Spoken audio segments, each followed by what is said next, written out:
तो नए शब्द देखने से पहले कि हम ए लेसन 7 सलीम का आत्मविश्वास ए लेसन का पूरा वीडियो हम देखते हैं।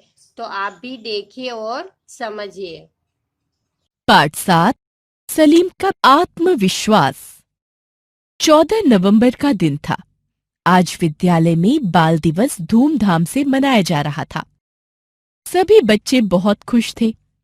कुछ बच्चे खेल रहे थे, तो कुछ चाट पकौड़ी खा रहे थे, तो कुछ झूले झूल रहे थे। अंकित भी आज बहुत खुश था। तभी पूरी छुट्टी की घंटी बजी और सब बच्चे अपने अपने घर जाने लगे। अंकित को लेने उसके ड्राइवर अंकल आए थे। उनका नाम अहमद था। वे उसके घर के पीछे बने मकानों में ही रहते थे। अंकित ने जैसे ही ड्राइवर अंकल को देखा तो वह भी उछलता कूदता गाड़ी के पास पहुंच गया। आज गाड़ी में ड्राइवर अंकल का बेटा भी था। उसे देखकर अंकित बहुत खुश हुआ। क्या नाम है तुम्हारा? अंकित ने पूछा। सलीम, उसने हकलाते हुए बताया। कौन सी कक्षा में पढ़ते हो?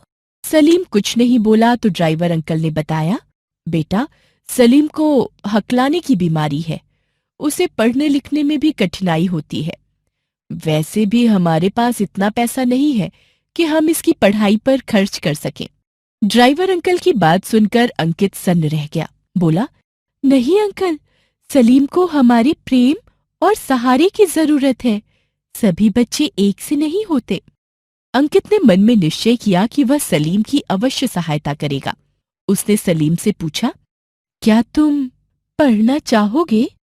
हाँ भैया, मैं आपको जब भी स्कूल जाते हुए देखता हूँ तो मेरा मन भी स्कूल जाने के लिए करता है। प, परंतु सलीम ने हकलाते हुए कहा। यह कहकर सलीम की आंखें भर आईं। अंकित ने धीरे से उसके कंधे पर हाथ रखा। तब तक घर आ गया था। अंकित ने हाथ हिलाकर सलीम से विदा ली। घर आकर अंकित ने अपने माता पिता को सलीम के बारे में बताया और कहा, क्या हम सलीम की सहायता कर सकते हैं? उन्होंने प्यार से अंकित के सिर पर हाथ फेरते हुए कहा, अंकित, तुम्हारा विचार बहुत अच्छा है। हम अवश्य ही सलीम की सहायता करेंगे। अगले दिन अंकित के माता पिता ने सलीम का दाखिला पास के ही एक विद्यालय में करा दिया। अंकित ने भी अपने जेब खर्च के जोड़े हुए पैसों से सलीम के लिए किताबें, कॉपियों और विद्यालय की यूनिफॉर्म लाकर दी। अंकित के मन में सहयोग की भावना को देखकर उसके माता पिता गदगद हो उठे। उन्होंने अंकित की पीठ थपथपाई। अब सलीम विद्यालय तो जाने लगा, पर झिझक और भय का राक्षस उसे आगे नहीं बढ़ने दे रहा था। एक दिन विद्यालय से घर आते हुए अंकित ने देखा कि सलीम बहुत उदास है और उसकी किताब नीचे रखी हुई है। वह सलीम के पास रुक गया। उसने किताब उठाकर सही जगह पर रखी और प्यार से बोला, सलीम, क्या बात है? तुम परेशान क्यों हो रहे हो? सलीम रोने लगा। उसकी आंखों से आंसू बहने लगे। वह हकलाते हुए बोला, "भ- भैया, शायद मेरी किस्मत में पढ़ाई नहीं है। मैं बहुत कोशिश करता हूं, पर सब बेकार। कहकर सलीम फूट फूट कर रो पड़ा। अंकित ने उसे सांत्वना दी, फिर बोला, सलीम, तुम चिंता मत करो। तुम अवश्य ही पढ़ना सीख जाओगे। मैं तुम्हारी सहायता करूंगा। उस दिन के बाद अंकित सलीम के साथ अब और ज्यादा समय बिताने लगा। एक दिन अंकित ने देखा कि सलीम धीरे धीरे गुनगुना रहा है। उसे सलीम की आवाज बहुत ही मधुर लगी और गाते समय उसकी आवाज उतनी नहीं अटक रही थी। उसने विद्यालय में सलीम से कहा, सलीम, तुम्हारी आवाज तो बहुत सुंदर है। क्या तुम अगले महीने विद्यालय में होने वाली गायन प्रतियोगिता में भाग लोगे? यह सुनकर सलीम सन्न रह गया।